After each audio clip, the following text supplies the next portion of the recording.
verse 21 says, I thank you for answering my prayer and giving me victory. Victory comes from the Lord. Amen? Amen. So let us give praise to Him because He is good. Let's sing. I've got a river that's flowing inside. It's full of life. It's ever growing. I've got a fire and it's always lit. It won't go out. It's always burning. You've given me joy. It's unspeakable joy. Undeniable, unexplainable. I've got the joy of the Lord. Say, I've got a river that's flowing inside. It's full of life. It's ever growing. I've got a fire and it's always lit. It won't go out. It's all I've got a river that's flowing inside. It's full of life. It's ever growing. I've got a fire and it's always lit. It won't go out. It's always burning. You've given me joy. It's unspeakable joy. Undeniable, unexplainable. I've got the joy of my Lord. Down in my heart. Down in my heart. Deep down in my soul. Uncontainable. It's untamable. I've got the joy of the Lord. Sing. I've got joy on the inside. This life I keep it in. I keep praising in the midnight. The joy of the Lord is my strength. I've got joy. I've got joy on the inside. Come on, let's clap our hands for the Lord. This life I can keep it in. I keep praising in the midnight. The joy of the Lord is my strength. I've got joy on the inside. This life I can keep it in. I'll keep praising in the midnight. The joy of the Lord is my strength. For the last time, let's sing. I've got the joy. I've got joy on the inside. This life I can keep it in. I keep praising in the midnight. The joy of the Lord is my strength. The joy of the Lord is my strength. The joy of the Lord is my strength. My strength. Sing. I've got a river that's flowing inside. It's full of life. It's ever growing. I've got a fire and it's always lit. It won't go out. It's always burning. You've given me joy. Sing. It's unspeakable joy. Undeniable, unexplainable. I've got the joy of the Lord. Down in my heart. Down in my heart. Deep down in my soul. Uncontainable. It's untamable. I've got the joy of the Lord. I've got joy. I've got joy on the inside. Hey, hey. This life I can keep it in. I keep praising in the midnight. The joy of the Lord is my strength. I've got joy on the inside. This life I can keep it in. Oh, I keep praising in the midnight. The joy of the Lord is the joy of the Lord is my strength. The joy of the Lord is my strength. My strength. Thanks be to God who always causes us to triumph in His name. Thanks be to God who always causes us to win. Yeah. Thanks be to God who always causes us to triumph in His name. Thanks be to God. Thanks be to God. We have overcome. Hallelujah. Hallelujah.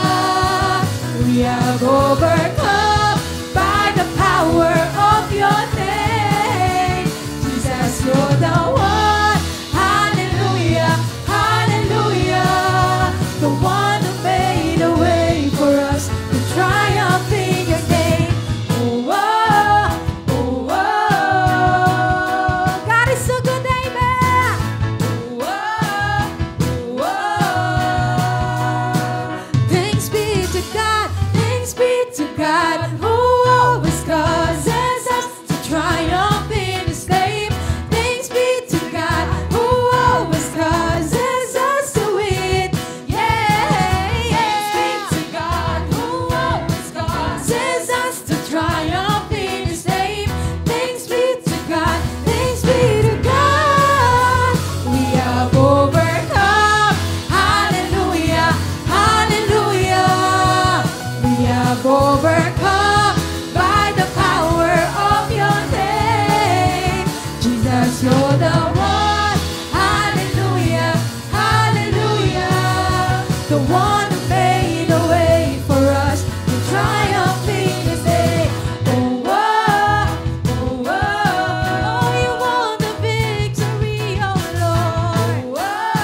You're the one. Hallelujah, hallelujah. The one who made a way for us. Who made a way for us. The one who made a way for us. To triumph in His name. Oh, oh, oh, oh. You've got the victory, Jesus. Oh, oh, oh, oh. So we are able to overcome. Hallelujah. Thank you, Lord. Thank you, Jesus. You are sovereign. Oh, magnificent. You are powerful, Jesus.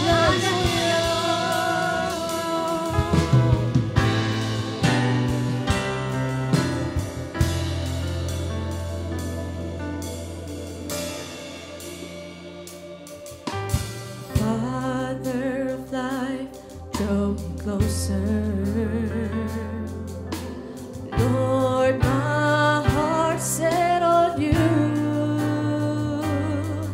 Let me run the race of time with your life unfolding mine, and let the peace of God let it reign. Oh, Holy Spirit.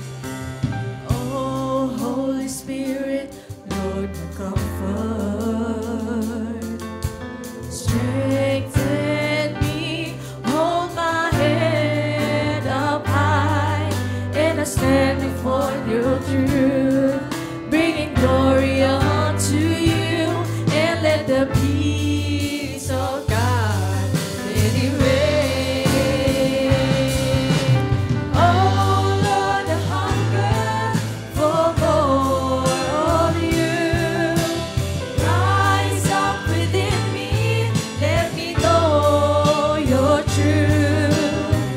Oh Holy Spirit, saturate my soul, and let the life of God fill me now. Let your healing power bring life and make me whole, and let the peace of God let it reign. Let's sing, oh Holy Spirit. Oh Holy Spirit, Lord, my comfort. Strengthen me, hold my head up high, and I stand upon your truth, bringing glory unto you, and let the peace of God let it reign. Oh Lord, I hunger for more of you. Rise up within me, let me know your truth. Oh Holy Spirit, saturate my soul, and let the life of God fill me now. Let your healing power bring life and make me whole, and let the peace of God let it reign. Oh Lord, I hunger for more of you. Rise up within me, let me know your truth. Oh Holy Spirit, saturate my soul, and let the life of God fill me now. Let your healing power bring life and make me whole, and let the peace of God let it reign, and let the life of God fill me now. Let your healing power bring life and make me whole, and let the peace of God let it reign.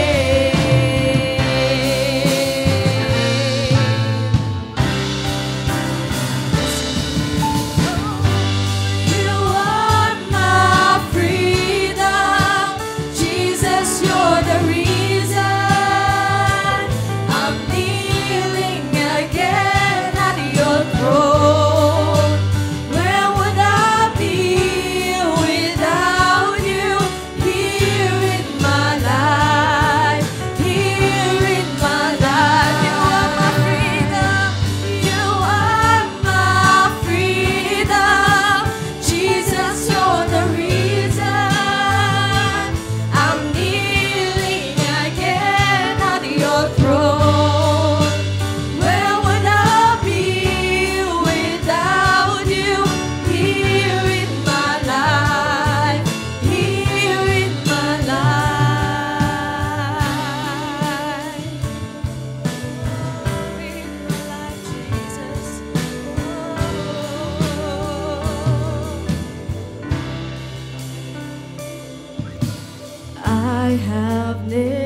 see your faith to walk on oceans deep. And I remember how you found me in that very same place. All my feelings surely would have drowned me. Still you made a way. You are my freedom. Jesus, you're the reason I'm kneeling again at your throne. Where would I be without you? Here in my life, here in my life. Oh, Jesus. Yes, Jesus, you have said it, Lord.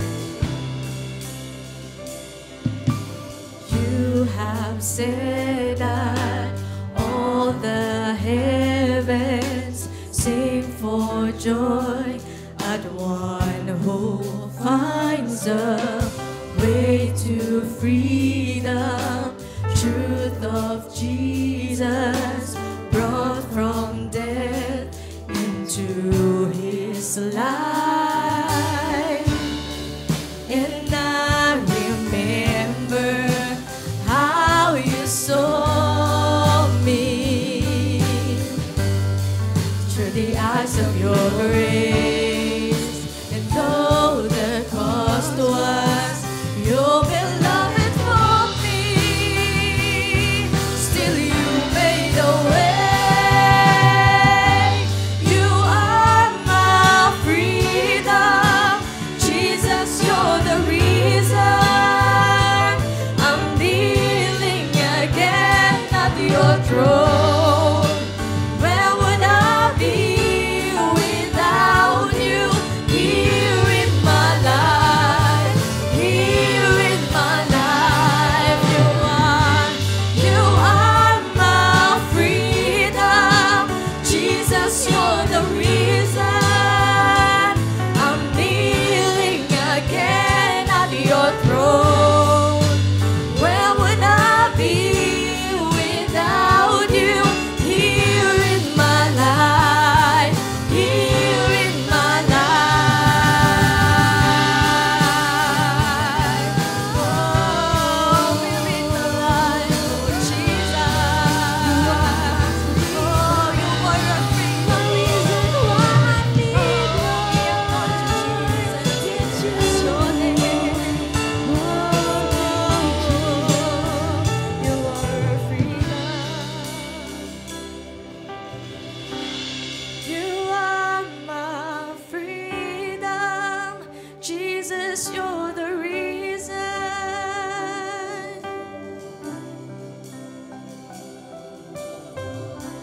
You are my freedom.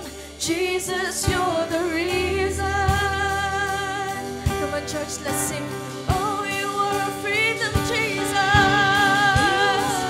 Oh, freedom. Jesus, you're the reason. Oh, you are a freedom, Jesus. Thank you, oh God. You are my freedom. Jesus, you're the reason.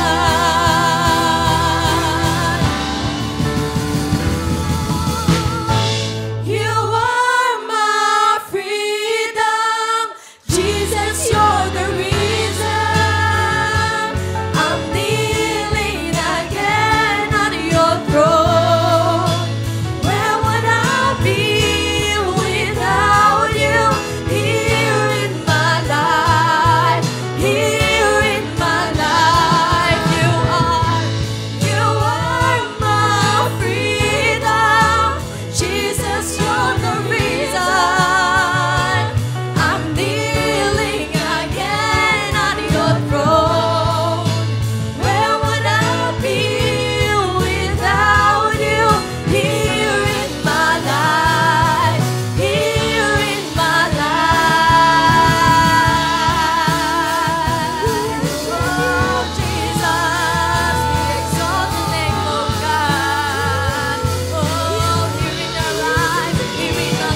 Yes, Lord. You are our reason for living, for coming into this place to honor you, to adore you. And thank you, Lord, for saving us. Thank you for all you've done in our lives. You deserve all the highest praise. In Jesus' name, everyone say amen. Palapan po natin ang Panginoon. Our prayer passage is in Psalm 105 verses 12. Starting with verse 12. Pinapakita po dito ang history ng Israel sa Psalm na ito. At pinapakita rin dito na God is good and He is able to protect His people kahit sa mga panahon na nagsisimula pa lang sila ay vulnerable, sila ay maliit pa lang.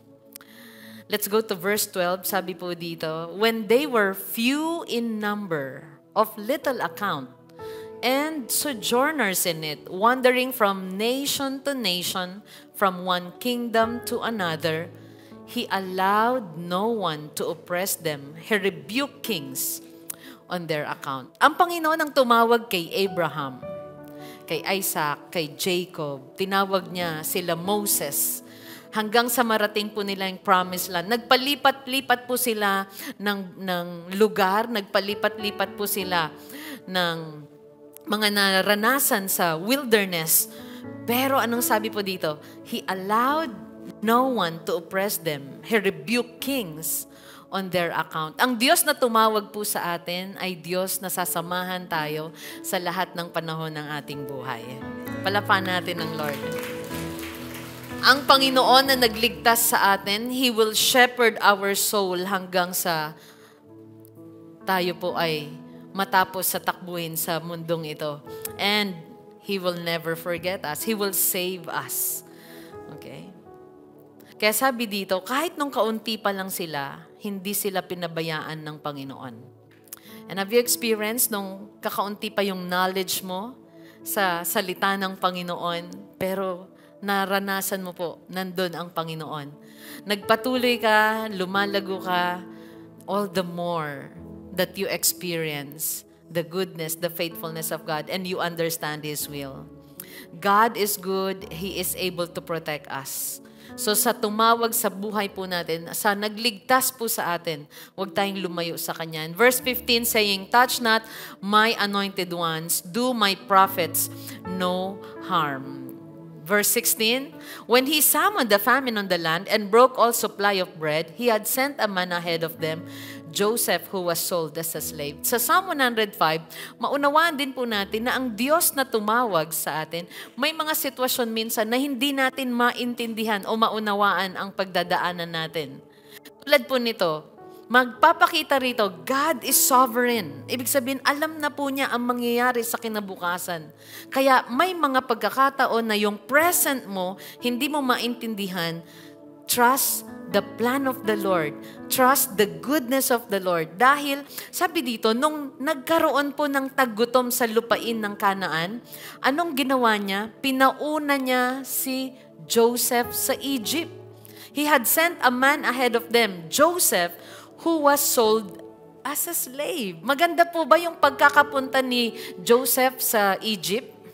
Sino po rito yung mga napunta ng ibang bansa? Napunta ka doon kasi pinetition, yung pamilya pinetition, in-invite ka, nag-tour ka, nag-work ka, maayos po ang pagpapadala sa iyo doon.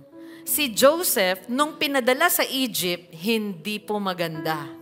Okay? Pinadala siya doon, naging slave po siya. Ibinenta po siya ng kanyang mga kapatid. Sino rito nagbenta na ng mga kanang kapatid para, di ba? Ay, ito, benta na lang natin to ng makakain tayo or ano pa man yung magandang mangyari sa buhay natin.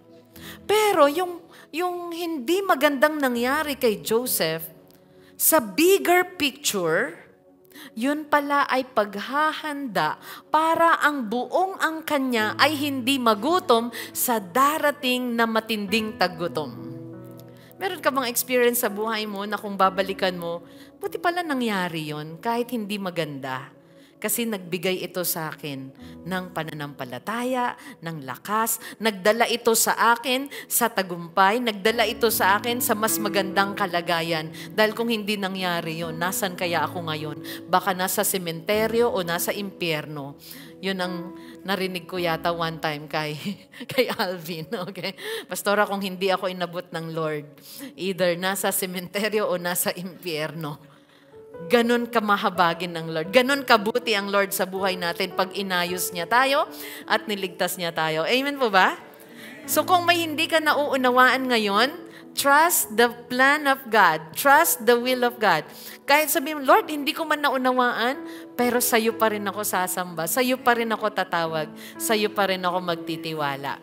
Amen? Give the Lord a hands of praise. See? He had sent a man ahead of them, Joseph, who was sold as a slave. His feet were hurt with fetters. Naranasan po niya, kinadinahan ang kanyang mga paa. Ano pa? Nilagyan ng bakal ang kanyang leeg as a prisoner, as a slave, and then as a prisoner. His neck was put in a collar of iron until what he had said came to pass. The word of the Lord tested him. At tandaan din po natin, ikaw na tinawag at niligtas ng Panginoon o lingkod ng Lord ay susubukin. You will be tested. I will be tested. Or maaring dumaan tayo sa maraming testings at may mga darating pa. Pero hindi po nagpapabaya ang Panginoon. Verse 20, the king sent and released him. The ruler of the people set him free. Alam niyo po ba si Joseph? Di ba? Yes, galing siya sa pit. Binenta siya, naging slave. And then, siya po ay nakulong dahil napagbintangan siya sa gawaing masama na hindi naman niya ginawa. And then, napalaya po siya. At anong nangyari nung lumaya siya? He made him Lord of his house and ruler of all his possessions.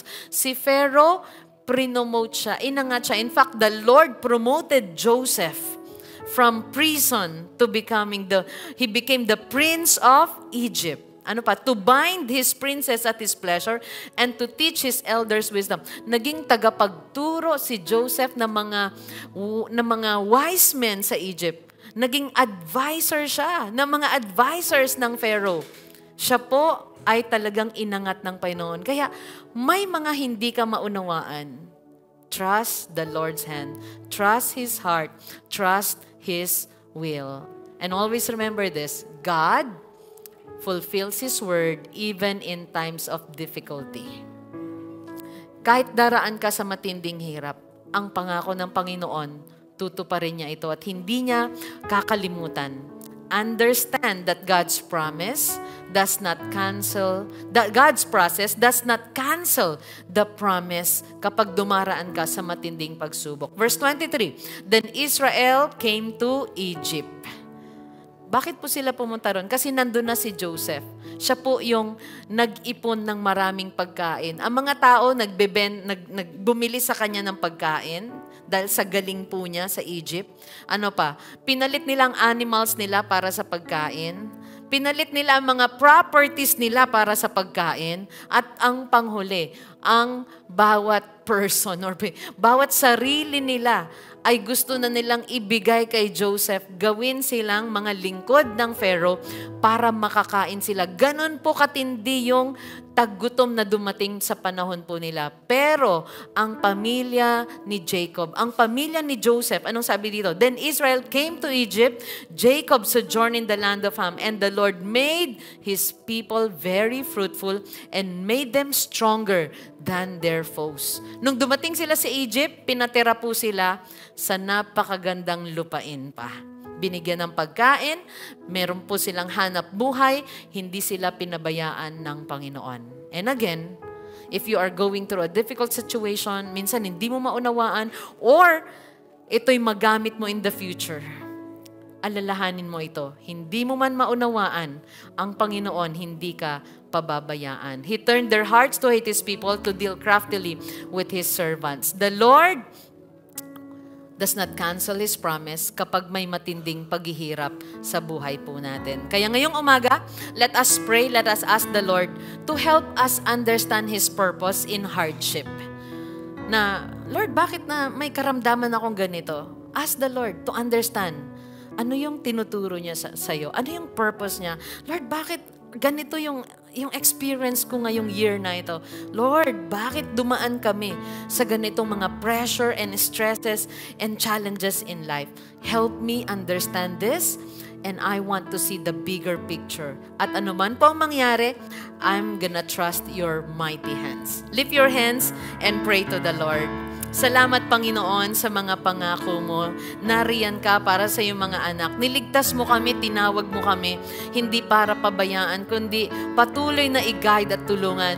So Lord, sa bawat isa sa sanctuary na ito na kailangan ng karunungan mo, maunawa ng kalooban mo, Father, fill them with the knowledge of your will. Give them spiritual wisdom, O God.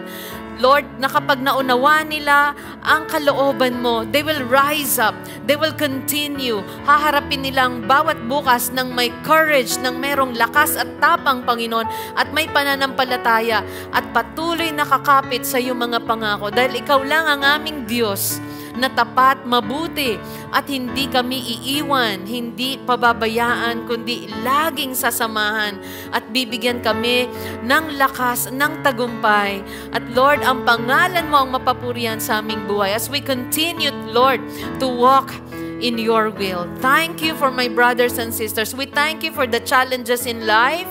Lord, hindi lang namin pinagpapasalamat ang mga mabubuting bagay na aming naranasan this week, this month, this quarter, this year.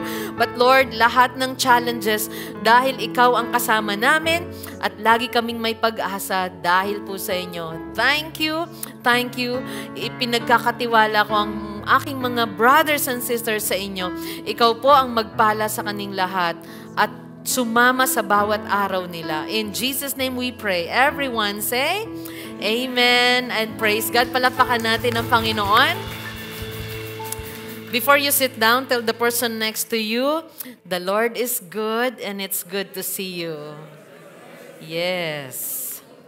And here's Brother Dico for our tithes and offering. Thank you po, Pastora.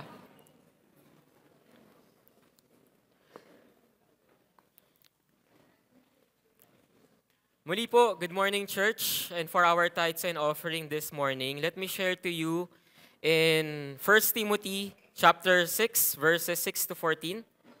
1 Timothy chapter 6, verses 6 to 14. This is in NLT. Basahin ko po at sundan niyo po ako. Yet true godliness with contentment is itself great wealth. After all, we brought nothing with us when we came into the world, and we can take anything with us when we leave it. So if we have enough food and clothing, let us be content. But people who long to be rich fall into temptation and are trapped with many foolish and harmful desires that plunge them into ruin and destruction. For the love of money is the root of all kinds of evil, and some people, craving money, have wandered from the true faith and pierced themselves with many sorrows. So let's stop there for a moment.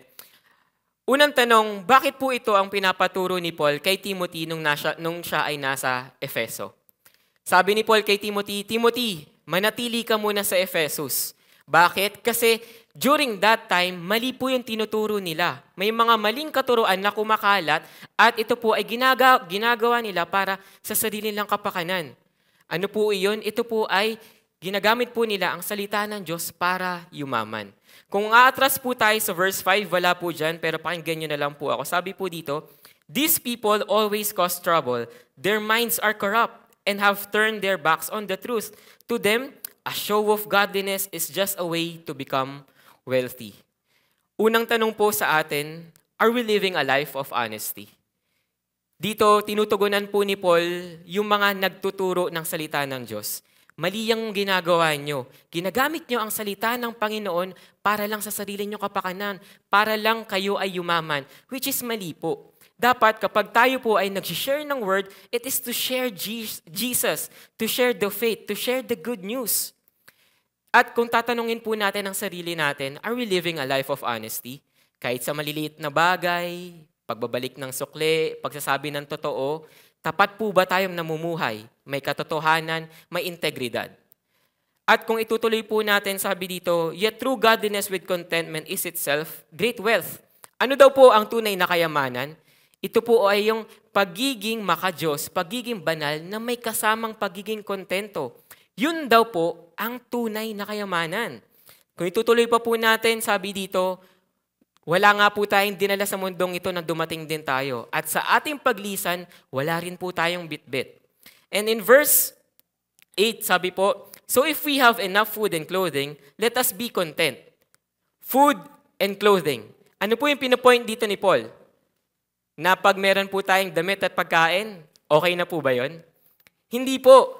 Ang pinapoint po dito ni Paul ay para hindi tayo maging tamad, pero para hindi po tayo maging gahaman at ganid. Kasi ganito po yung nangyayari sa mga tagapagturo during that time na nagtuturo sila para sa sarili nilang kapakanan, para lang sa kayamanan, para lang sa pera. Pero ang tunay po na kayamanan ay kabanalan na may kasamang pagiging kontento. At kailangan po nating matutunan na maging tapat at magkaroon ng integridad sa ating buhay. Isang pag-oo sa maling gawain, isang pirma sa iligal na dokumento, isang pagsang-ayon sa pakikipagkamay sa maling paraan para kumita, sigurado po tayo ay mapapariwara. And that goes to our second question, do we love money more than the Almighty? In verses 9 to 10, but people who long to be rich fall into temptation and are trapped by many foolish and harmful desires that plunge them into ruin and destruction. Sa ibang version po, nabanggit dito, eager to get rich. Nagmamadaling yumaman. Alam ko po, marami tayong pangarap, marami tayong gustong ma-achieve, mabili na gamit para sa ating sarili.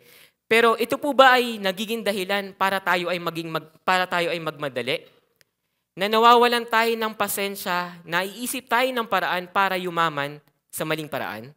Sana po hindi ito yung magiging paraan natin para tayo ay yumaman o para tayo ay kumita. Ang pera po mismo ay hindi masama. Pero ang sabi po dito, ang pagmamahal sa pera, dun po nagsisimula ang kasalanan. At hindi po lingid sa kalaman nating lahat na nakikita po natin sa balita, sa current events na talagang iba po ang nabibigay ng pagiging ganid, ng pagiging gahaman, ng pagiging korap. At ano po ang nangyayari dito? Ito po ay nagdudulot ng kasiraan po natin at ng kamatayan din po natin. Kaya sabi po dito, for the love of money is the root of all kinds of evil. Some people, craving for money, have wandered from the true faith and pierced themselves with many sorrows. Huwag po natin hangarin na yumaman ho ng mabilisan. Sabi po dito, marami po ang tumalikod sa pananampalataya. At ano po ang nangyari sa kanila? Sila po ay nalungkot, sila po ay napariwara. Kaya kung itutuloy po natin sa verse 11, sabi po dito, to 14, muli po nating basahin, but you, Timothy, are a man of God. We are the people of God. So run from all these evil things. Pursue righteousness and a godly life along with faith, love, perseverance, and gentleness. Fight the good fight for the true faith. Hold tightly to the eternal life to which God has called you, which you have declared so well before many witnesses. And I charge you before God who gives life to all, and before Christ Jesus who gave a testimony before Pontius Pilate, that you obey this command without wavering, then no one can find fault with you from now on until the Lord Jesus comes again. Sabi po dito sa second part ng 11, pursue righteousness and a godly life along with faith, love, perseverance, and gentleness. Napakaganda po sa Tagalog version nito, sabi po, sikapin mong mamuhay ng matuwid, banal, may matibay na pananampalataya, mapagmahal, mapagtiis at mabait sa kapwa. Ang pagsisikap po, hindi lang po natin ginagawa yan sa trabaho at sa pag-aaral. Dapat sikapin rin po natin na magkaroon tayo ng relasyon kay Kristo. Sikapin po natin na mas lumalim pa ang ating kaalaman sa salita ng Diyos. Kasi kapag ito po ang pinagsikapan natin, mas malalaman pa po natin ang mga pangako niya. Mas malalaman pa po natin kung ano ang mga nakalatag para sa atin. Alam niyo po, napakaganda ng pangako sa atin ng ating Jesus, ng ating Diyos. Huwag po tayong magmadali, maging mapagpasensya po tayo. Magkaroon po tayo ng pagtitiis. Patuloy po tayong magsikap, hindi lamang po sa ating trabaho, sa ating pag-aaral, kundi para po lumalim pa po ang ating relasyon kay Kristo. So, this morning, I hope we are all encouraged to give. And sa ating pagtatapos, muli po nating balikan ang tatlong katanungan. Are we living a life full of lies and deceit, or with honesty and integrity? Are we loving the temporary things in this world more than the eternal things that God has promised? Are we pursuing evil desires of this world, or are we pursuing to know the Lord and experience more of Him? So this morning, I hope we are all encouraged to give as we try to evaluate our lives, living with honesty and integrity, not pursuing the evil desires of this world, but pursuing what God has planned for us. And continuously holding on to the promises of the Lord, patiently waiting for Him, and holding on to His promises. So this morning, inaanyayahan ko po ang bawat isa sa atin na tumayo. And before we give, we have designated envelopes. Sa red po, this is for our tithes. This is the 10% of what we have received. Sa blue naman po, this is for our maintenance and other improvements po sa ating church. Brown naman po, ito po is balik pondo para sa ating sanctuaryo. Ito po yung mga ginamit natin sa pampagawa ng ating church building, ibinabalik lang po natin. At for the white envelope naman po, we have a special offering po for the white envelope po natin. Sa mga nakasama po natin for the past 15 years at naabutan po yung red na base natin, papalitan na po natin yon at ngayon po ang deadline. So, sa white envelope po, if you are willing to give, ilagay lang po natin dun sa white envelope. Sulatan lang po natin ng base, BASS, para po sa ating white envelope. So, let me lead you into prayer. Lord, Heavenly Father, we thank you, O Lord, for this wonderful morning, Lord, that you have given us, O God. We come to you with humble hearts, O God, with rend hearts, O God, asking, Lord, for forgiveness, O God. Lord, kung mayroon man mga pagkakataon, O Lord, na kami ay nagsinungaling, nagkamali, O Lord, at hindi tapat, Lord, sa mga tao, sa mga dealings namin, Lord, lalong-lalo na sa inyo, naway patawarin niyo po kami, O God. Lord, humihingi po kami, O Lord, ng pagtatama, O God, kung mas minahal po namin ang inyong regalo kaysa sa nagbibigay ng regalo. Nawara, O Lord, na turuan niyo po kami, O Lord, na muling mag-focus sa inyo at hindi sa mga blessings niyo, O God. Na i-pursue po namin, O Lord, hindi ang mga kamalian sa mundong ito, pero, O Lord, i-pursue ang mas malalim na relasyon sa inyo. Maraming salamat po, O Lord, sa umagang ito at muli kami nagkasama-sama at muli kami magkakaroon ng pagkakataon, O Lord, na ibalik kung ano ang karapat-dapat sa inyo, O God. We give you all the glory and praise. In Jesus' name we pray. Amen and amen. We may all give to the Lord.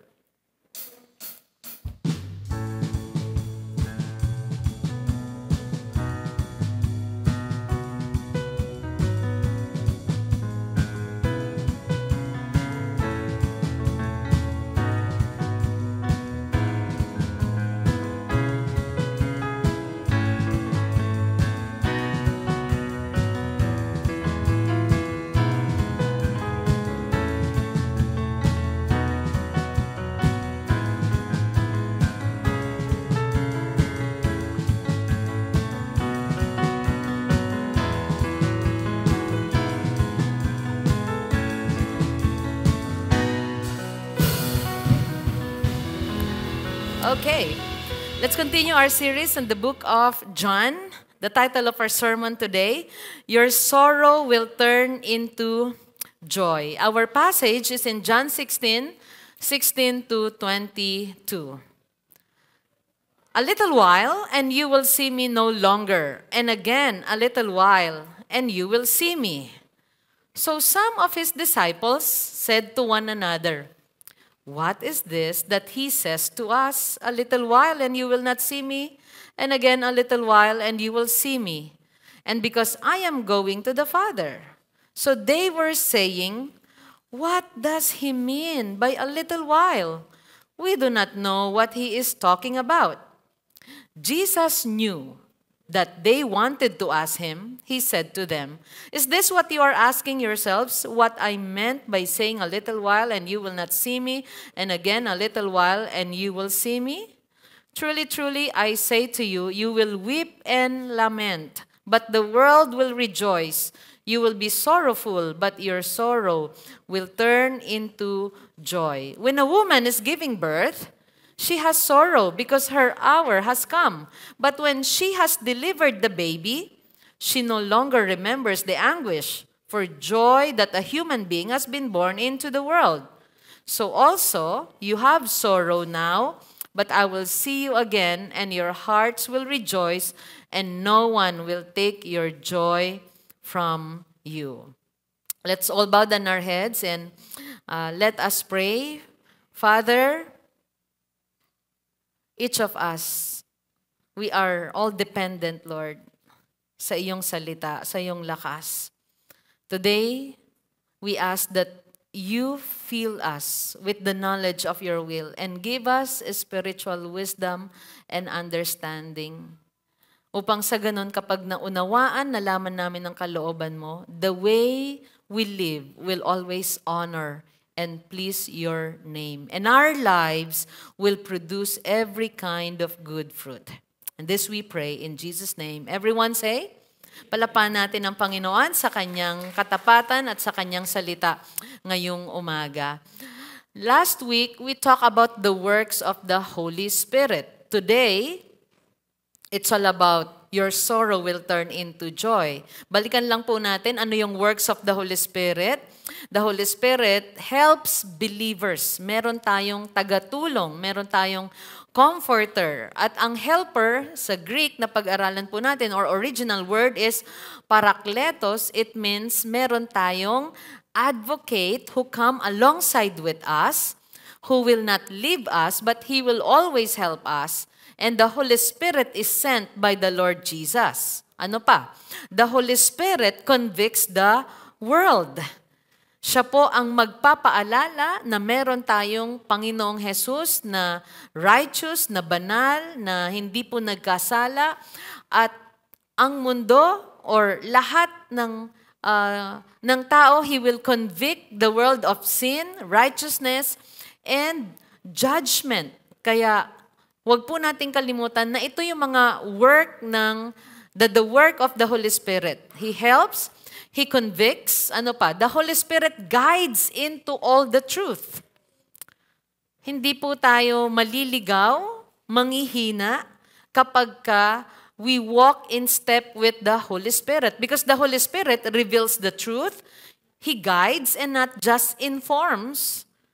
Kaya nakikita rin sa buhay natin if we walk with the Holy Spirit. There's no greed, no jealousy, envy. There is love. Okay? If we obey the leading of the Holy Spirit sa buhay natin, we are loving, we are patient, we are gentle, we are kind. Napansin niyo po ba yung inyong kasama sa bahay or kaibigan, kapwa Kristiyano na parang lumalago yung yung pagiging mapagmahal nito, 'di ba? Mas nagiging patient siya, mas hindi na siya magagalitin. 'Di ba? Na-i-improve po, nag-i-improve yung ating character dahil po yun sa tulong ng Holy Spirit. Or dati parang nagkakalat tayo sa buhay, magulo, walang direction yung buhay po natin. But because the Holy Spirit, gina-guide niya tayo lagi sa truth, then nagiging maayos din po ang ating pamumuhay. And He speaks what He hears. Kung ano po yung galing sa Panginoon, galing sa salita niya, yun po ang pinapaalala niya sa atin. Because the Holy Spirit's primary role is to glorify Jesus, and the Holy Spirit reveals or discloses, pinapaalam niya, tinuturo niya ang mga spiritual blessings and truths that belong to believers in Christ. Now, your sorrow will turn into joy. Dito po, sa passage natin, inihahanda ni Jesus ang mga disciples sa paghihiwalay nila or sa pansamantalang paghihiwalay nila at sa haharapin ni Jesus na pasakit, na cross, at ano yung dapat gawin ng mga disciples. Ang galing lang po kasi ang Panginoong Jesus, He is truly a good shepherd, a good teacher. Ano pa? Good master and Lord. Why? He prepares the disciples for His coming challenge on the cross. Siya po yung may challenge on the cross, pero maaapektuhan din po yung mga disciples. So, if someone prepares you for the coming days, that's love. So, napapakita pa rin dito yung pag-ibig ng Panginoong Yesus. Let's go to our first point.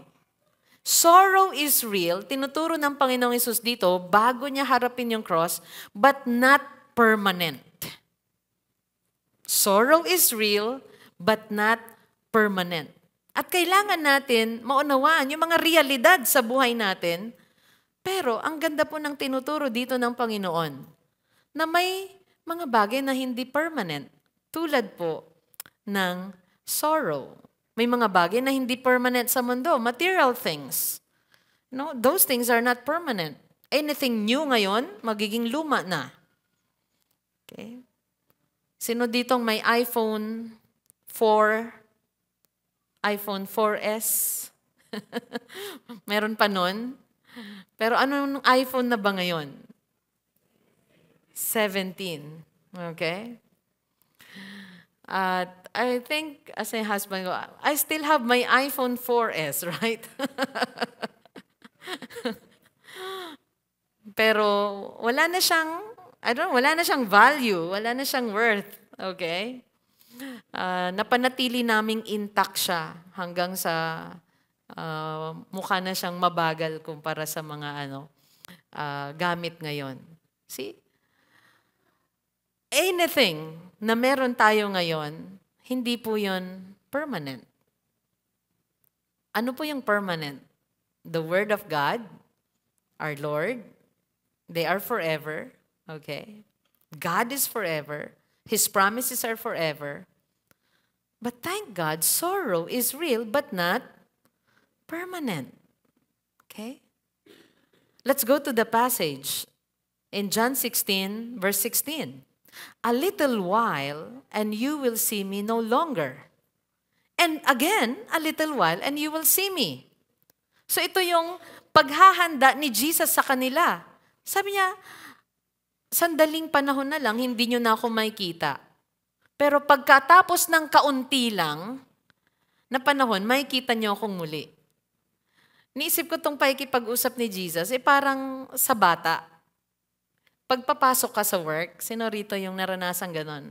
Anak, di mo ako makikita, saglit lang yon. Alam mo bang mamaya, magkasama na ulit tayo? Ganon mag-comfort ang mga magulang. Kasi ganon yung may pagmamahal. Kino-comfort mo, pinapaalam mo, pinapaalala mo, may mga bagay na saglit mo lang mararanasan. Saglit mo lang dadaanan. Sabi niya, a little while and you will see me no longer, and again a little while and you will see me. So, this is part of Jesus' preparation for the disciples for the coming challenges on the cross because He is a good shepherd. At alam niyo po ba, yung sinabi ni Jesus, the disciples didn't understand. Hindi nila naunawaan. Hindi nila naunawaan that the arrest of Jesus was only an hour or two away. And then His crucifixion would follow. Alam niyo po ba ito? It's like Thursday night. Mga 1 hour na lang or 2 hours na lang, datakpin na si Jesus, darating na ang betrayer. Wala na si Judas dito. Nung kinakausap ni Jesus ang 11 dito, hindi na sila 12. Wala na si Judas dito. Pinagpalit na niya si Jesus sa magkano? 30 pieces of silver. Okay? At according kay Brother Chris, nung pinreach niya yun, di ba? Ang mura naman nung pinagpalit niya. Magkano lang yun? Di ba? 70,000 sa money natin ngayon. Okay? 70,000 niya binitray si Jesus. And then,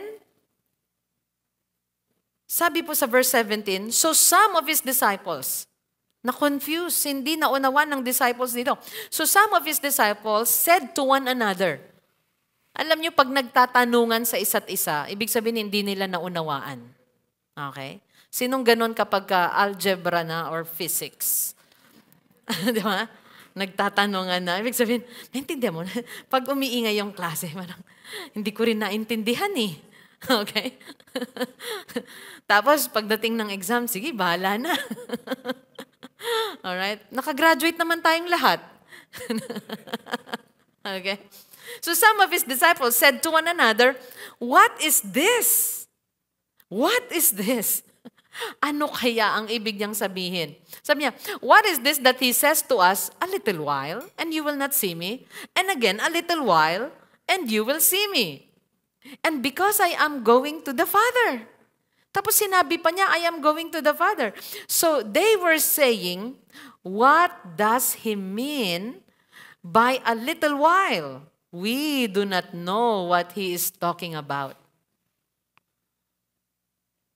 Confusion often accompanies sorrow. Alam niyo po ba, pagka hindi natin naunawa ng mga bagay-bagay, sorrowful tayo.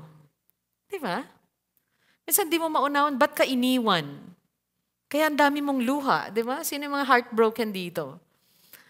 Di ba? Sabi lang niya, it's not me, it's not you, it's me. Ano yun? Di ba? Ano bang generation na uso yung linya na yan? It's not you, it's me. Sorry, bye. Di ba? Ganun na lang. Tapos di mo maintindihan. And you are sorrowful. Alam niyo, pag di natin maintindihan, talaga namang may lungkot tayo. Pero pag nauunawaan mo ang mga bagay-bagay, may liwanag sa iyong mukha.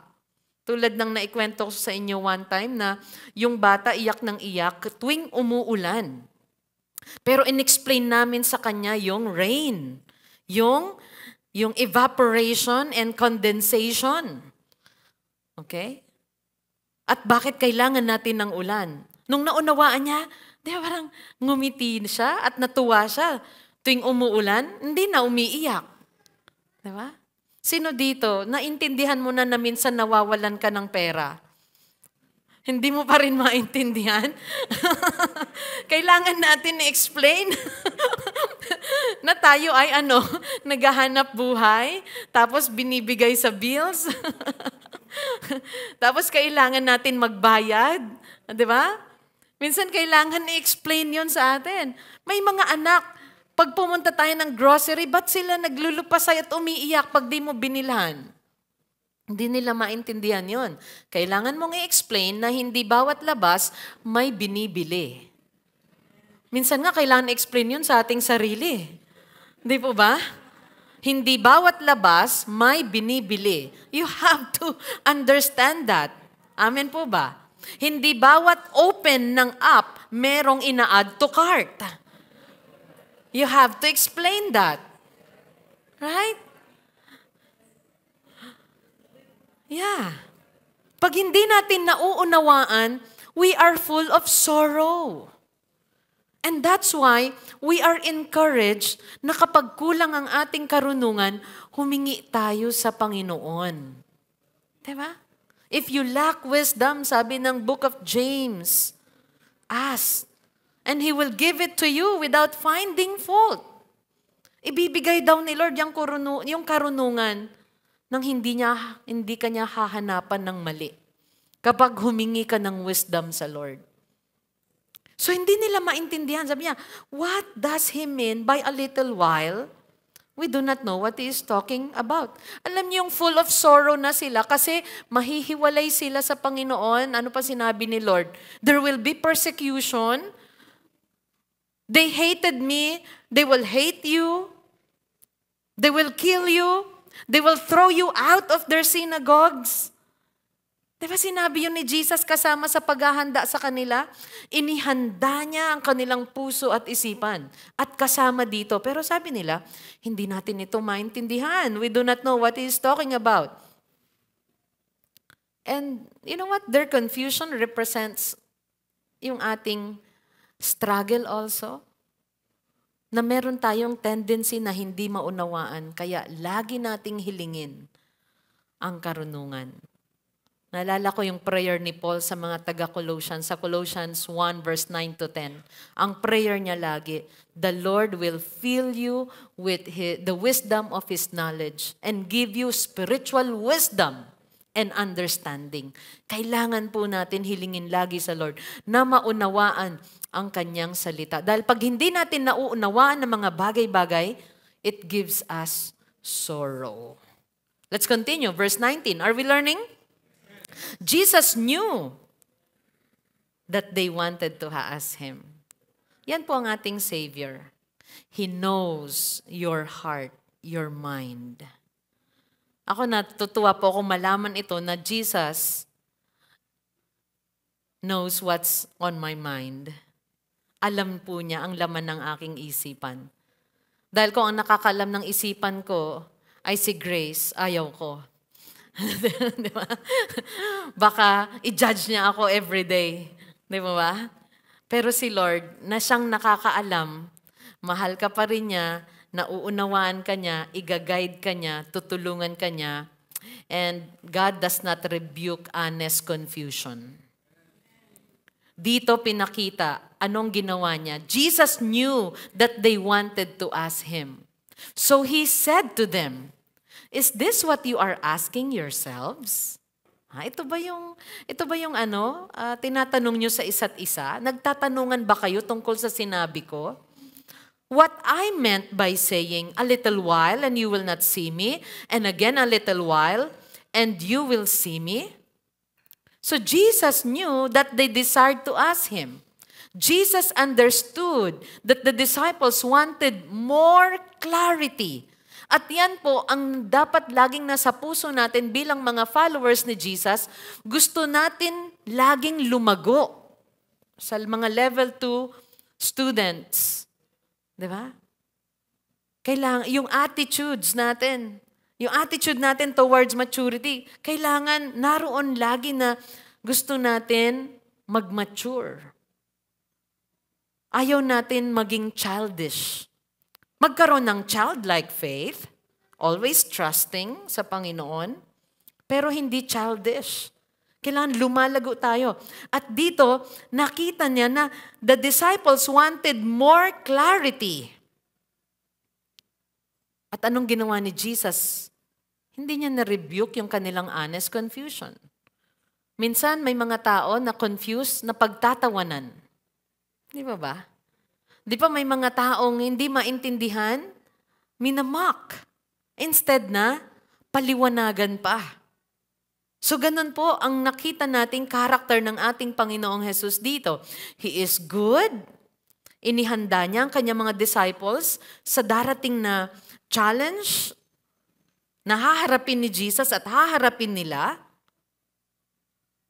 Kaya kapag di natin naunawaan ang timing ng Lord or His actions or His will, we must trust that clarity will come when we continue to obey and listen to His voice. May mga hindi ka pa rin maunawaan ngayon, do not quit sa iyong pagsunod sa Panginoon. Continue in your walk with God and with the Holy Spirit. So anong sinabi ni Jesus? Nagtatanungan kayo. Sabi niya sa verse 20, "Truly, truly, I say to you, you will weep and lament."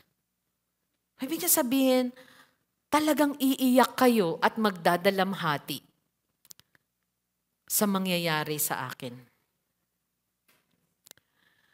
Iiyak kayo, magdadalamhati sa mangyayari sa akin. Ano pa? But the world will rejoice. Yung mga taong makamundo. Pag sinabing makamundo, those who love the system of the world, those who reject Christ, sila yung magsasaya.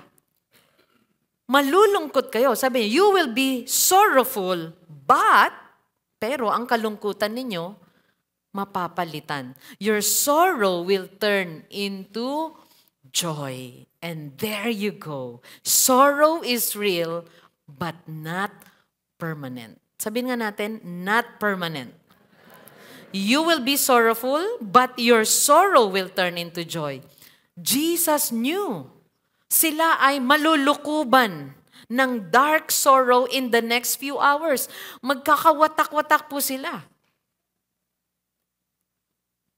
Bakit sila magiging sorrowful? Alam mo yung mawawalan ka ng master, ng Lord, ng teacher, ng friend, na kasama mo. Hindi ba yon malungkot? Sa mga workers, sa mga brothers and sisters, pag magkakasama nga po tayo, di ba ang saya-saya? Fellowship. Tapos maghihiwalay na, anong sinasabi natin? Ay, tapos na.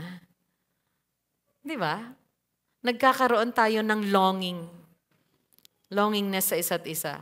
Last Sunday, pumunta sa bahay sila, Francis, Shelo. Dala nila yung kanilang 3 anak. Si Astrid, Fio, and Tali. I love their kids. Si Treyo wala. Kaya Treyo, kung marinig mo, I love you, Treyo. Binata na. Hindi kasama doon sa kanilang paglabas. At, nilabas namin si Amo. Sinama doon sa car nila. At ang saya-saya ni Baby Amo. Nung kukunin ko na, sabi ko, halika na.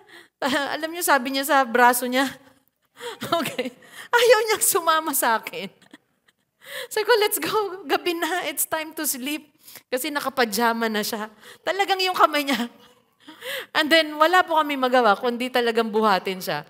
At nung binuhat namin siya, talagang nag-i-stretch siya ng katawan na nagpapabigat para hindi namin makuha. Kala mo naman, di namin siya kaya. Kahit na mabigat siya, kinaya po namin. Nagliliyad talaga siya. Ayaw niya at umiyak po siya nung umalis ang Valenzuela family. Diba? Merong pain. Sabi namin, ay, wala na siyang kalaro. Wala na siyang kalaro. Puro adults ang nakikita niya sa bahay. Yung mawalan ka saglit ng kasama, may lungkot na. Yun pang nakasama mo ng matagal, nag-ministry. Ano pa? You have a humiliated Messiah. Isipin po natin, ang Panginoong Jesus dito ay, siya po ay, He will be mocked. They will spit on Him. Talagang humiliated, mapapahiya po siya. Ano pa? They are sorrowful dahil makikita nila na nagtatagumpay ang kasamaan ng mga panahon na yon. Temporary victory ng kasamaan. Pero alam niyo po yung makita mo, ang kasamaan ay nagtatagumpay, hindi ba kayo nalulungkot doon? Diba minsan, bakit nagtatagumpay ang kasamaan sa bayan? Bakit yung masasama, parang sila yung nag-e-enjoy sa kayamanan? Diba it gives you pain and sorrow. Pero tandaan po natin na temporary din po yung mga success na nakuha po sa mali. Dito pinapakita ni Jesus, you will be sorrowful kasi nga makikita nyo akong humiliated, makikita siya na wala po sa tagumpay, ano pa? Ang taas ng pag-asa ng mga disciples na kay Jesus ang pag-asa nila. Tapos makikita nilang nadakip siya, na-betray siya, naipako sa kahiyahiyang paraan ng kamatayan. And personally, you know your master. He doesn't deserve that.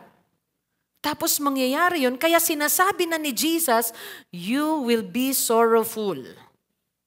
Dahil ang taong nasa Panginoon, kailanman hindi siya magiging masaya sa injustice. You will be sorrowful. Magdadalamhati talaga kayo. Sabi niya, iiyak kayo at magdadalamhati. Kumbaga, kung nakita mo yung ang mahal mo sa buhay na nasaktan, naipit lang sa pintuan. Ang sakit-sakit na para sa'yo na pang, di ba, gusto mo ma-comfort ka agad. Yun pa na crucify. You will be sorrowful. But look at this. Read the last phrase. But your sorrow will turn into joy. Sabay-sabay po tayo. 1, 2, 3, go. But your sorrow will turn into joy. Now, let me ask you. after nag-resurrect ni Jesus, after resurrection, may narinig ba tayo o nabasa na sorrowful ang mga disciples dahil walang Savior? Wala. Wala na tayong narinig o nabasa na sorrowful ang mga disciples dahil wala silang Savior. Their words are to prove and testify about Jesus' resurrection. Itong mga disciples na to, nag-testify sila with joy, with conviction that Jesus is the Messiah, the King, and the true Lord and Master of their lives. After resurrection, wala pong sorrow sa disciples na to. Nakayanan nga po nila yung persecution eh. Nakayanan nga po nila yung pagiging martyr. Dahil kahit na persecuted sila, they have that joy, unexplainable, that joy that comes from knowing that Jesus is alive and they have eternal life in Christ Jesus. Palapakan po natin ang Panginoon. Kaya yung sinasabi nilang, walang Kristiyanong malungkutin. Totoo po yun.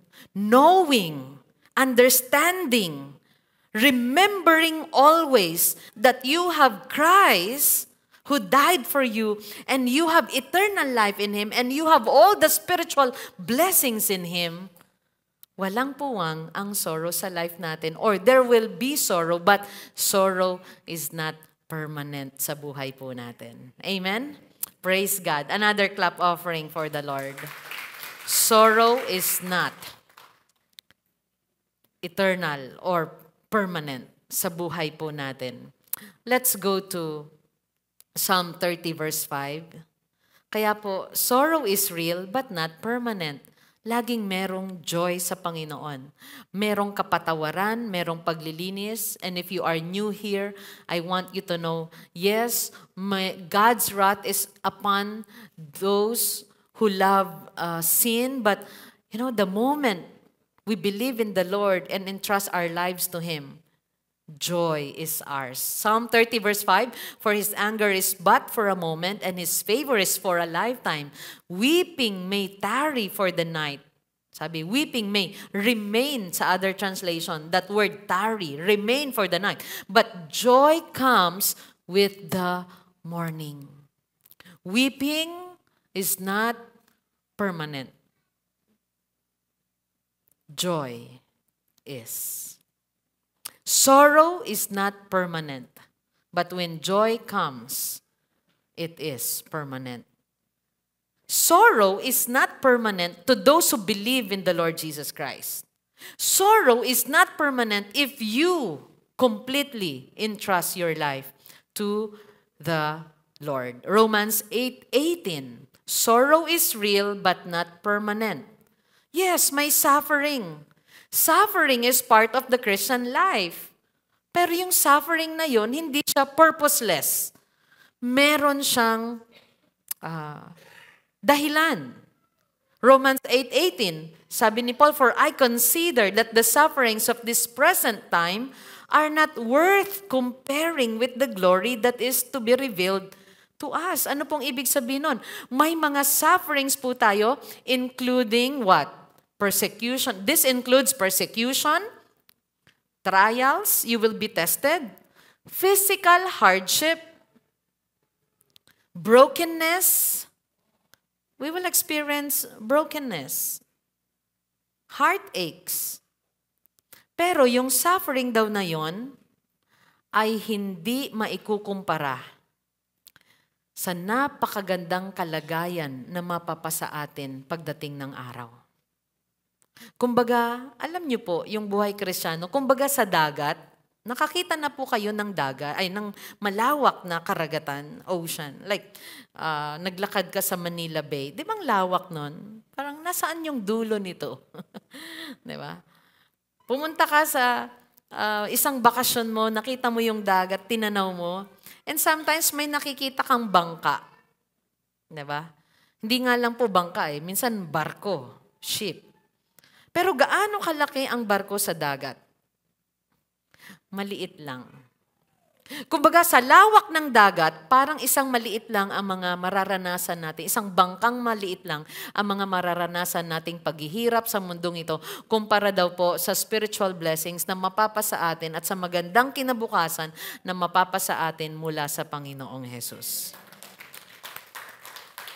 That's the love of God. That's the future that we have in Christ. Praise God. Kaya po, kung meron tayong mga present sufferings, it is not worth comparing. Hindi maikukumpara. Alam niyo yung greater than and less than? It is greater than. Alright? Well, no much. Paul emphasizes the disproportion between what? Temporary earthly suffering and the eternal glory. Sino narito sumali sa paligsahan? Paligsahan ng pagtakbo, sports. Di ba minsan, matindi yung training mo, nasaktan ka, physically napagod ka. Pero nung nanalo ka na at umakyat ka sa podium, ikaw ay first, second, or third, naalala mo pa ba yung hirap ng pinagdaanan mo? Hindi na. Ganon daw po yung glory that will revealed to us. Hindi na natin maalala pa. Ganon po. Ginamit po dito yung, anong example na ginamit po dito ni Paul? Yung sa panganganak. Diba? Yung isang babae na manganganak. Puntahan po natin yung next point natin. Joy is permanent and secure. So kung sorrow is temporary, ano po ang permanent? Joy. So ulitin natin, sorrow is real. Yes, may pagdadaanan ka. Kailangan po alam natin yung realidad ng buhay. Huwag po tayong mamuhay sa kaisipang, gusto kong palakihan ng anak ko nang walang pasakit sa buhay, wala siyang dadaan ng pain or sorrow. No, maganda nga po, ihanda natin sila. Anak, darating yung time, iiyak ka, masasaktan ka, ihanda na natin sila. Kung paano si Jesus, inihanda niya yung mga disciples. Sa mga kabataan, there will come a time you will experience pain and sorrow and persecution. May mga times na matatalo ka. Sa mga atleta na nandito, hindi lahagi mananalo ka. Kailangan explain natin sa kanilang realidad na may time na matatalo ka. Pero hindi yun ang definition ng buhay mo. Natalunan ka, hindi. Amen po ba? Because sorrow is real but not permanent because we are in Christ. Number 2, joy is permanent and secure. Wow. Joy is permanent for those who believe in resurrection. Let me repeat this. Joy is permanent for those who believe in resurrection of the Lord Jesus Christ. Hindi mo mahahanap ang tunay na kagalakan apart from the Lord Jesus Christ. Kaya sabi nga po niya, remain in me and I will remain in you. You will be fruitful. Ano pa? Your prayers will be answered. You will be persecuted, but you have the power of the Holy Spirit who will help you. Ano pa? You will be sorrowful, but your sorrow will turn into joy. And your joy is permanent and secure if you are in Christ and if you believe that Jesus died for your sins and He resurrected and He defeated death and the power of sin, and our salvation is secure and complete in Christ. Joy is permanent in Christ alone. Amen. Palapakan natin ang Panginoon. Huwag po natin hanapin yung joy natin sa material things. Napansin nyo, pag may bago ka ngayon, saya-saya mo, after few months or years, yung bago na yun, naluma na. Wala na. Maghahanap ka na ulit ng bago. Okay? Pero sa Panginoon, laging bago ang kanyang pag-ibig, ang kalakasan. Kaya nga po, the steadfast love of the Lord, they are what? New every morning. Yun ang hanapin natin lagi. Seek the Lord, His presence, His promises, His love. They are new every morning. Joy is permanent and secure in Christ. Let's read our passage, 21 to 22. When a woman is giving birth, wow, this is a beautiful illustration para ipakita na yung sorrow natin will turn into joy. When a woman is giving birth, asan na yung mga woman na nanganak? Sige nga po, taas ang kamay. Alright? Dahil ito yung taon, last year at ngayong taon, sobra pong na-appreciate ko kayong lahat. Come on, raise your right hand, women. Ayan, okay? And thank God, inalaw niyang ma-experience ko ito. Okay? At sabi dito, when a woman is giving birth, she has sorrow because her hour has come. Sino rito, nung malapit ng manganak, grabe yung ngiti mo. Baka meron pong gifted sa ganun. Maaring meron. Pero yung normal labor, talaga pong, ako po nagsi-celebrate sila ng birthday ko, my siblings. That's August 3. And wala na po akong natikman sa inihanda para sa akin. Yung cake na hinihanda para sa akin, natikman ko na mga August 8. Nagtira sila. Kasi chocolate mousse. Alright? And wala. Wala akong magawa kundi, Lord, help me. Thank you for this, but help me. Alright? Every time natatanungin ako ng husband ko, how are you? It's painful. Alright? Ilang minutes ang interval, taga-count lang siya ng ganon. Binabantayan lang niya, okay, wala pa. Right? Tuwing babalik siya, okay, ilang minutes ng interval nung pain. Ay, hindi pa. Okay? Pero nung nalaman niya na mayat-maya na yung interval, let's go. Let's go. There is pain. There is sorrow. Because her hour has come, sabi niya. But when she has delivered the baby, she no longer remembers the anguish. Sorrow, pain, anguish, it is not permanent. It is temporary. Di ba, Sister Tess? Ilan po? 4. Di ba?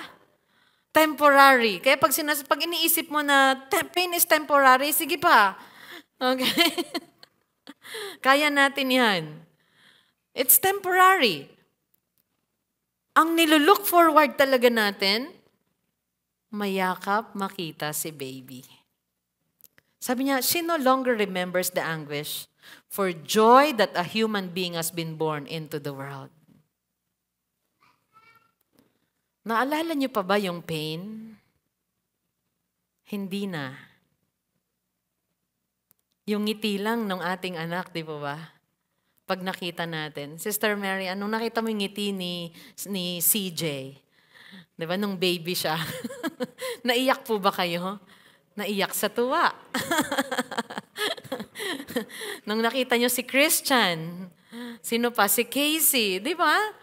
Manawala lahat ng pain. Alright? For joy that a human being has been born into the world. Sino rito nakaranas ng heartbreak? Naalala niyo pa ba yung pain? Nung na-turn into joy, yung experience nyo? Punta tayo sa John 16. For joy that a human being has been born into the world. Mas namayani yung kagalakan. Parang dagat. Merong maliit na bangkalang. Parang malaking papel, pero tuldok lang yung pain. The sorrow of a woman in a childbirth ay hindi maikukumpara sa joy na naranasan. Ganon din yung mga dad. Maaring napuyat ka, ang dami mong puyat na naranasan sa pagpapalaki ng anak, pero the joy, pag nakita nyo na po ang inyong anak, napalaki ninyo at nagbibigay siya ng tuwa at kagalakan. Sorrow becomes joy because the Lord turned our sorrow into joy. And always remember, you have to believe that Jesus resurrected, that Jesus defeated death and sin, and it is powerless now. Kaya God can replace our sorrow with joy. He transforms sorrow into joy. Ulitin ko, God doesn't replace sorrow with joy. He transforms sorrow into joy. May kakayahan po siya na i-turn yung sorrows natin into joy. Hindi po ibig sabihin na papalitan. Hindi. Yun mismong nangyayari sa atin will be turned into joy. Parang yung ginawa niya sa turning water into wine. Hindi siya kumuha ng iba pang liquid para palitan yung water na yon. Yung water mismo ang na-turn niya into wine. Our sorrow will be turned into joy. Verse 22. So also, you have sorrow now, but I will see you again. And your hearts will rejoice, and no one will take your joy from you. Basahin nga po natin yon. No one, in verse 22, ready, go. No one will take your joy from you. Kaya sabi natin, joy in Christ is permanent. Wow! Ang kagalakan natin na kay Kristo ay permanent and secure. It cannot be taken away. Kaya po may mga Kristiyano like Stephen, kahit na martyr, kahit na in-stone to death, ano ang mukha ni Stephen? It's like the face of an angel. Di po ba? Kasi merong kagalakan at yung kagalakan na yan, no one can take that away from you. The joy of your salvation, the joy of knowing Jesus as your Lord and Savior. At ang sabi niya, I will see you again. Their hearts were full of joy. Anong nangyari sa mga disciples after Jesus resurrected? Their hearts were full of joy that they were able to endure anything for Christ. Nakulong sila, nahagupit sila, ipinapapatay sila, pero may kagalakan sila. They testified. They were persecuted, but their joy was not taken away from them. They were so sure na hindi nila give up ang kanilang faith because it's their joy to share in the suffering of Christ. It's their pleasure to serve the Lord. Grabe po yung pinagdaanan ng mga disciples kung mababasa. Last week, binanggit ko po sa inyo, isa-isa kung papaanong namatay ang mga disciples. But they died with joy. Can I hear amen? And I pray na kapag dumating yung wakas ng ating buhay sa mundong ito, masasabi natin, I have fought a good fight, I have finished the race, I'm gonna see Jesus face to face. Like the story na naikwento ko about Tatay Henry, sa deathbed niya, nung tatanggalin na yung tube niya last week, right? Naikwento ko na ang sinabi ko sa kanya, Daddy, do not be afraid. It's the most beautiful thing because you will see Jesus face to face. Na kahit may mga pinagdaanan tayong pain sa mundong ito, we will rejoice and no one can take our joy from us. Our joy is rooted in Christ's victory. Hindi maihihiwalay yung joy natin sa tagumpay na ginawa ni Kristo sa cross. Kaya ito po yung bagay na never nating kakalimutan. That we have a Savior. His name is Jesus. He died for our sins. He defeated death and grave. And He gave us eternal life if you believe in Him. If you believe in Him. And let me ask you today, what sorrow or situation in your life do you need to surrender to Christ today, trusting that He can turn it into joy? Tulad nung babaeng nanganganak, may pain siya, pero lahat yon nakalimutan na nung nakita yung biyaya at regalo ng Panginoon na anak. Did we learn something today? Amen. Before we partake of the communion, let us all stand and sing this song for the Lord and receive the communion elements. You are my freedom, Jesus, you're the reason I'm kneeling again at your throne. Where would I be without you here in my life? Here in my life, you are my freedom, Jesus, you're the reason I'm kneeling again at your throne. Where would I be without you here in my life? Here in my life. I have never walked on waters, felt the waves beneath my feet, but at your word, Lord, I'll receive your faith to walk on oceans deep. And I remember how you found me on that very same place. All my feelings surely would have drowned me.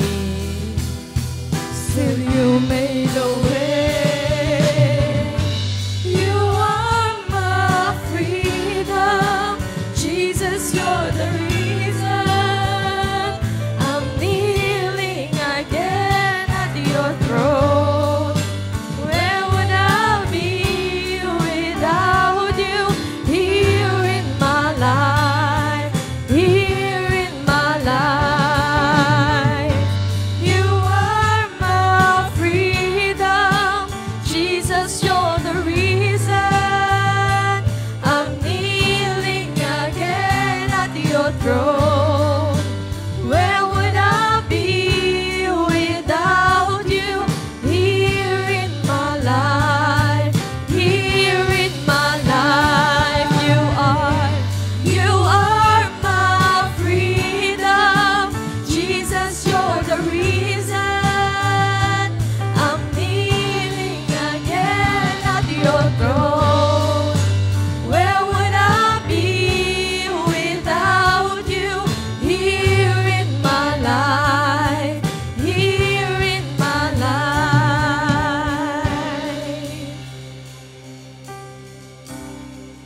Before we partake of the communion elements, I'd like to read us the passage, the Word of God in 1 Peter chapter 1, verse 8. It says here, though you have not seen Him. Sino po ang pinapatungkulan dito ni Peter?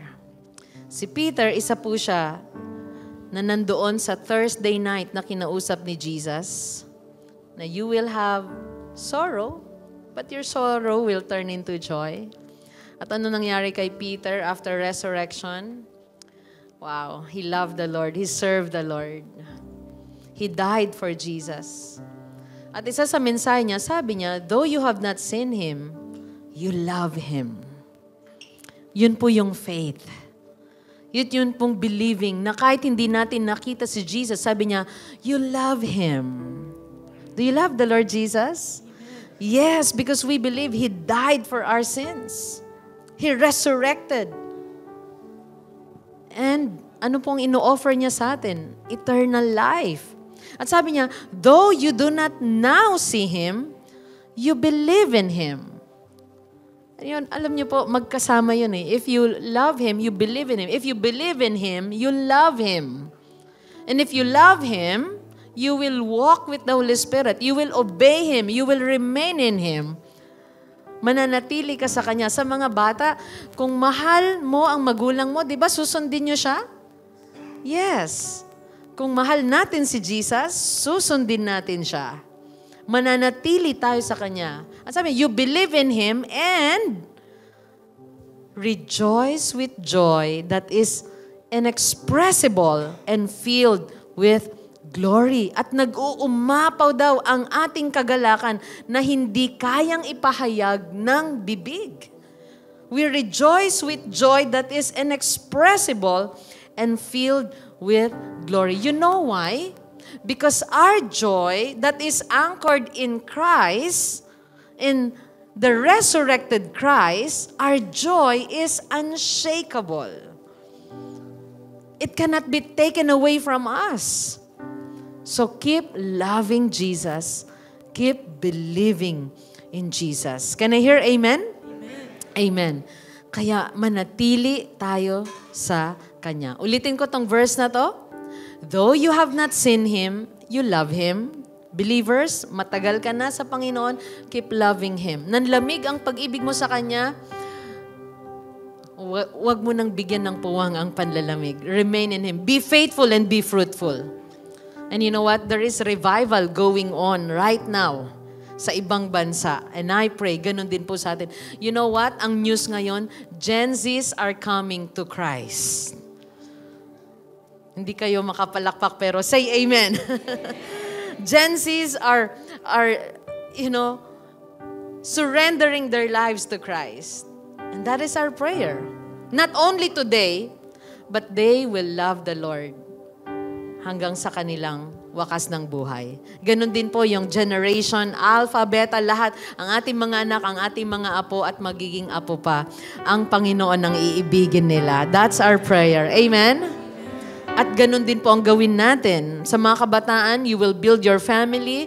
Ngayon pa lang, mahalin mo na ang Panginoon at i-lead mo ang future family mo sa'yo. Present generation or our adults, our loved ones na nandito, friends, continue to love Jesus. Believe in Him and let us always rejoice knowing that we have a Savior and His name is Jesus. Amen. Let us praise Him. Now hold your bread and repeat this prayer after me. Lord, this bread represents your body broken for me. You offered your body to God to save me from all unrighteousness and heal me from all my diseases.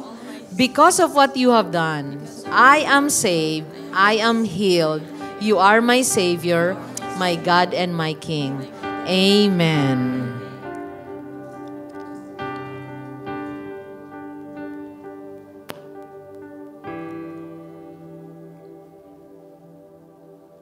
Lord, this cup represents the new covenant in your blood. You offered your blood to God for me to cleanse me from all sins that leads to death. Thank you for washing away my sins, making me pure and holy, so that I may serve you, the living God.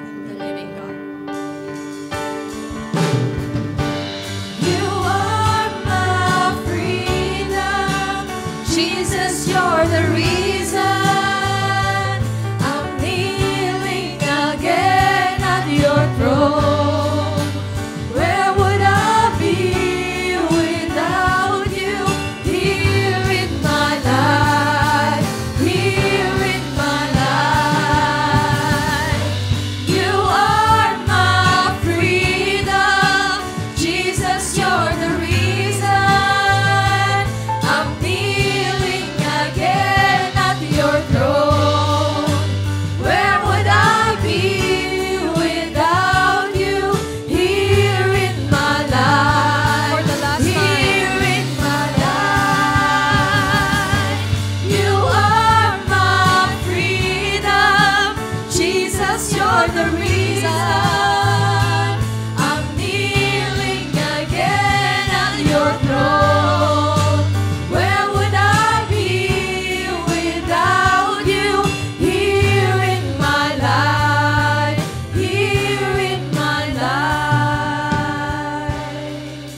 us all lift our hands to the Lord.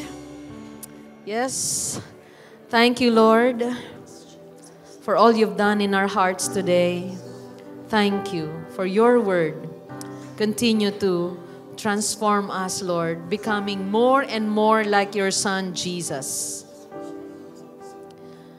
The Lord bless you and keep you. The Lord make His face shine on you and be gracious to you.